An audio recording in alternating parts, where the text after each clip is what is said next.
त्या लोकांनी प्रयत्न केला आहे। आमच्या त्या हिंदू समाजाची जेव्हा लहान मुलं तिथे खेळत होती तेव्हा ह्या काही जिहाद्यांनी तिथे येऊन दगडफेक केली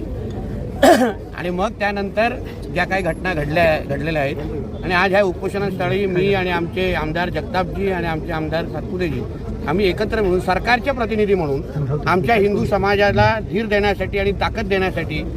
आणि संदेश देण्यासाठी आलेलो आहे की हिंदुत्वादी विचाराचं सरकार आहे।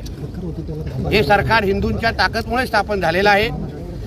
म्हणून या सरकारच्या काळात कुठल्याही हिंदूवर कुठल्याही पद्धतीचा अन्याय आम्ही कोण सहन करणार नाही। मी स्वतः मंत्री म्हणून सरकारचा प्रतिनिधी म्हणून मी इथे उपस्थित आहे म्हणून आमच्या हिंदू समाजाच्या प्रत्येक व्यक्तीला आम्हाला विश्वास द्यायचा आहे की सरकार म्हणून आम्ही पूर्ण पद्धतीने तुमच्या बरोबर आहोत आणि जो काय तो कुरेशी नावाचा जिहादी आहे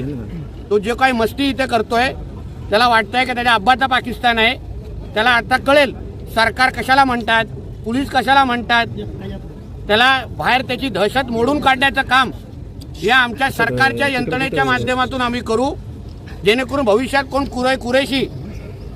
उठण्याचा पण प्रयत्न करणार नाही।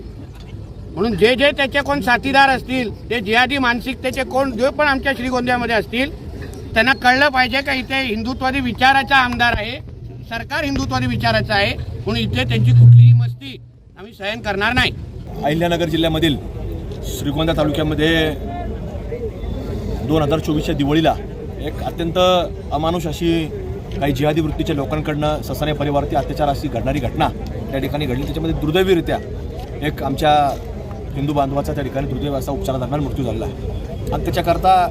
गुन्हा दाखल झाला पाहिजे। गुन्हा दाखल झाल्यानंतर योग्यरित्या गुन्हा दाखल झाला पाहिजे आणि त्याच प्रकारे कुठल्याही आरोपीला याच्यामध्ये सुटता कामा नये अशा प्रकारच्या वेगवेगळ्या मागण्या त्या आंदोलकांच्या होत्या, त्याच्यापूर्वी त्याच्या नातेवाईकांच्या होत्या आणि त्या अनुषंगाने फिर्याद देखील दाखल झाली आहे आणि याच्याकरता आज या कुटुंबाच्या भेटीकरता आणि उपोषणकर्ते जे आहेत घोडकेजी यांचं उपोषण सोडवण्याकरता राज्याचे मंत्री नामदार नितीजी राणे साहेब, मी असेल किंवा श्रीगोंद्याचे विधानसभा सदस्य आमदार सन्मान्य पाचपुरे साहेब असतील सर्वांनी याला भेट दिली आणि राणे साहेबांच्या हस्ते यांचं उपोषण देखील सोडवण्यात आलेलं आहे। पण इथून पुढच्या काळामध्ये अशा कुठल्याही घटना या जिहादी वृत्तीच्या लोकांकडनं सातत्याने ज्यावेळेस घडत असतील तर त्यावेळेला हिंदू हा एकत्रित होऊन त्याच्या विरोधामध्ये आवाज उठवणं नाही तर त्याला सडेतोड उत्तर देण्याकरता देखील उभा राहणार आहे आणि त्या दृष्टिकोनातून त्याला उत्तर देखील देणार आहे। हे सगळं उपोषण केल्यानंतर देखील सोडल्यानंतर देखील याचा पाठपुरावा आमच्या या ठिकाणचे सगळे स्थानिक लोक करणार आहेत आणि त्या कुठल्याही आरोपीला याच्यामधून सुटता कामा नये याची खबरदारी देखील आम्ही सगळेजण मिळून या ठिकाणी घेणार आहोत।